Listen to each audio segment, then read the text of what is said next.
Hey, what's going on there, folks? It's Chris at Vertical Trading. Hope you guys are having a great day, okay? In this video, we're going to do something pretty interesting. It's going to be 5 ways, or maybe 6 ways, that you can tell of signs that somebody has no idea what they're doing when it comes to day trading, okay? And that's what's going to be in this video. If you guys find this interesting, smash the like button and check out some of the links in the description. There's not a lot of links. All you have to do is click on the first link and it supports the channel instantly. And that will be all. So if you enjoyed this content, guys, we make a lot of platform tutorials. Check those out. And we try to come up with new tutorials every week. We make software tutorials, trading tutorials, and this kind of stuff. So thank you for watching. Let's get on with it. The first sign is they sit in losing trades. Now, this might be hard to tell because if you're watching somebody on YouTube, for example, they might not even be disclosing their position status to you, okay? They might just be sitting there staring at a chart and just like with a funny face, and they're either like this or they'll just look really kind of stressed out. It'll look like their eyes are getting burned out of their sockets because all they're doing is staring at a fucking screen, right? So it's hard to tell if somebody's sitting in a losing trade, but in the case that a trader discloses their position status and they're sitting there in a losing trade and the market is going against them, they're in a losing trade and they don't have a stop in the market, okay? That is the first sign that this trader has no idea what they are doing, okay? Now that is subjective, right? Because there can be some trading strategies that, can permit for allowing the market to go against your initial entry and all of that. Of course, I'm not arguing against that. But if somebody is in a position, they had a plan for a position, and now the plan is no longer valid and they're still in that position and they don't have a stop and the market's going against them and they don't know what to do and they're just sitting there with a funny face, then they have no idea how to trade. Okay, second reason. They have trade ideas, or they're very good at coming up with trade ideas, but they don't commit to those ideas. Okay, I'm gonna go on this. I'm gonna further this a little bit. So what I mean is, you'll get your trader who's like sitting there looking at the chart, and they're looking at the chart and they're saying, you know what, I think this is a very good technical level to trade from, and I think that it's a good level to do a short trade from, or a long trade, for example. So I think that when the market gets to 105, 10, 30 seconds, I think that's a good area for a long trade, and that's good. So what they do is they wait for it to go there. Maybe they place their order, and then when the market goes to that area, maybe they enter the trade and then they get stopped out of the trade and then they just give up, okay?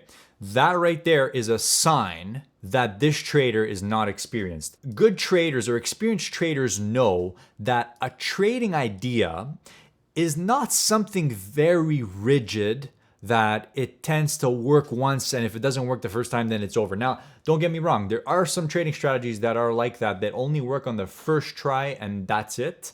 But let's be honest, some other trading strategies, sometimes they take a bit of time for the market to kind of play out, and they need time for it to set up. And sometimes there can be multiple attempts to get into a trade, okay?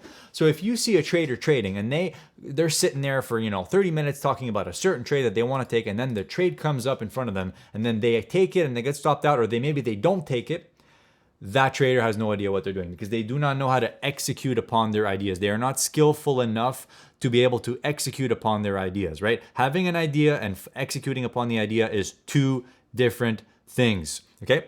The opposite of that would be the signs of a trader who is experienced is they have a certain idea on the market and they're willing to try that a couple times. They're willing to fire the shot a couple times. They're willing to fight for a trade a couple of times because they're confident in their knowledge. They're confident in their experience in the marketplace. They're confident in their trading setup, okay?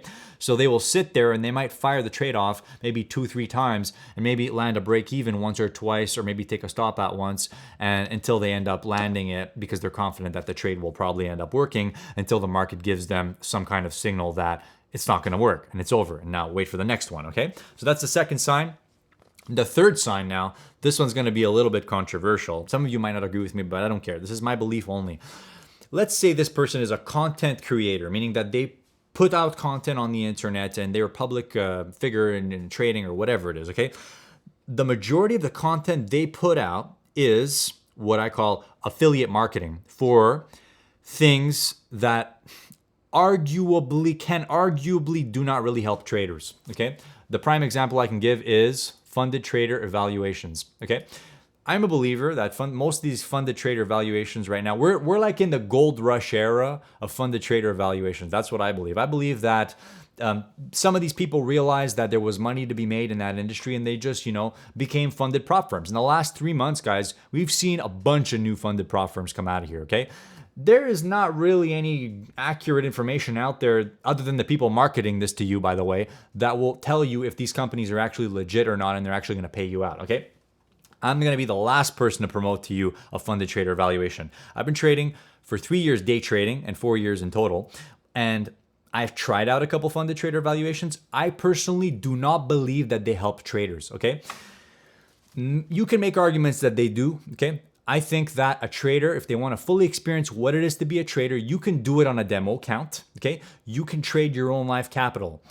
If you are broke and you cannot afford to trade, then you can't afford a funded trader valuation anyways. Do a demo account, write yourself an algo, run the fucking algo on 30,000 times faster than the market, because you can actually do that. And until it works, and then when it works, put $5 in your account and trade that. You're gonna have probably better results than the stupid rules they give you on those funded trader valuations. That's me talking shit, okay? How to tell if someone can't trade for the life of them is that the majority of the content is about promoting funded trader valuations. That's number 3, okay?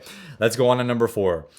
You get your traders, they take a few trades, they had a few bad days, a few bad trades, and then they start complaining about either the market itself, about how it's rigged, and about how whatever algos and this and that. Or number 2, they complain about their trading software without having any understanding of the errors that are occurring in their software, and if they're actually software related, or if it is simply user error and a lack of understanding of the trading software you are using to execute your trades.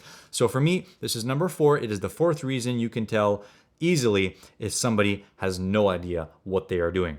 So people will complain about order execution, or about, the software lags, or about this and that. Now, don't get me wrong, there is a lot of bad software. In fact, the majority of trading software out there today is bad, except for a couple. So if you're shit talking software that's actually trash, then fine, you have the right to do that. But you only have the right to do that if you have a full enough understanding of exactly the issue that you are running into, and it is not related to user error or something, around those lines, that's just simply user error, lack of understanding, you have no idea what you're talking about. You shouldn't be shit talking unless you know what you're shit talking about. Okay, the last reason of how to tell if someone cannot trade for the life of them is if they do any kind of manipulation to their content where they don't actually, disclose either their real identity or their real voice or their, real whatever it is, real honest about them, then that makes them more shady. So if people who change the tone of their voice, for example,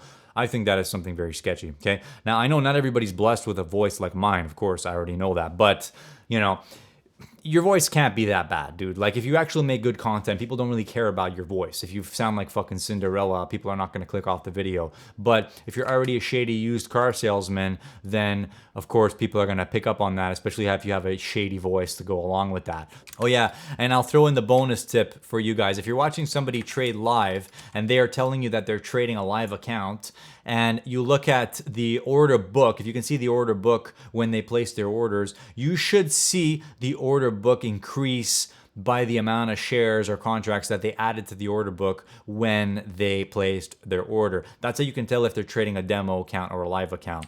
So whenever you see someone place an order like that, and if you don't see the number increase by 1, if they placed an order for 1 contract, then it means it is a demo account.